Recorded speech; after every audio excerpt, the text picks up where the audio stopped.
Hey guys, this is part 2 of leg day. Y'all just saw Nick doing hack squats, which was just one part of our workout.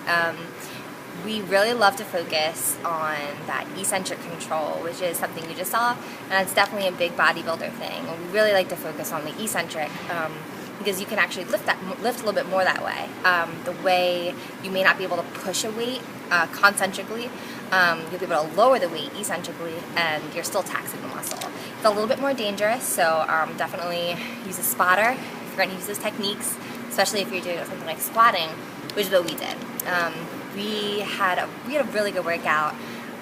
Nick and I both bring different things to the table. I'm a little bit more functional. I have a background in functional training, which I miss a lot. And right now I'm going to school for my doctoral in physical therapy. So that being said, obviously I'm quite a bit more functional, especially if we're talking about venturing into the bodybuilding realm. Nick tends to be a little bit more hypertrophy focused, hypertrophy meaning muscle building, which means you tend to stay in a pretty high rep range between, they say 8 to 15, but really anywhere from like 8 to 20, sometimes even higher, because you really want to shock the muscle sometimes with really high rep isolation exercises.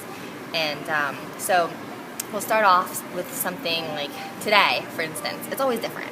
We never do the same thing when we go to the gym. Sometimes we'll start off with leg extensions, really get blood flowing into the quads, and then we'll go and lift something really heavy compound exercise like a squat. Obviously you can go as heavy with the squats after you've pre-fatigued. That's what that's called, where you do an isolation exercise on that muscle before you go into a heavy compound exercise. It makes it work a lot harder. It's a great tool to kind of trigger that hypertrophy focused training. And so today we actually started off with the compound. So what we did, we went to heavy squats. We did 4 sets, just ass to grass squats, and then we moved to 4 sets of box squats. Box squats where you're gonna sit back onto a bench, and then you're gonna explode up from that box. So you can obviously go a lot heavier there because it's more quadricep focused than it is hamstring or glutes. You get more glute focus the lower you go into the squat. After you break that 90-degree angle, then you're really talking about glutes and hamstrings, much more than quads. So, I mean, that's great, because then we're getting everything in there. Squats, you have to focus on the squats if you want to build your legs. I mean, honestly, the biggest improvement I had this year was definitely my legs. Always wanted big legs, We were just talking about this a little bit earlier, but Arnold Schwarzenegger, the greatest bodybuilder ever lived, emphasized that you should really just embrace your shortcomings, embrace your flaws. If it was your legs, then you wear shorts.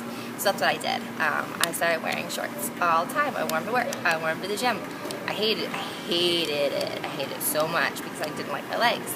I didn't think I looked like a figure girl. I thought, geez, I have these tiny, scrawny little legs. I was 105 pounds, like all my life. Now I'm 135, and I have built my legs so much. So embrace your flaws. The more you can become comfortable with those things that make you a prisoner, the easier it is to break free from them.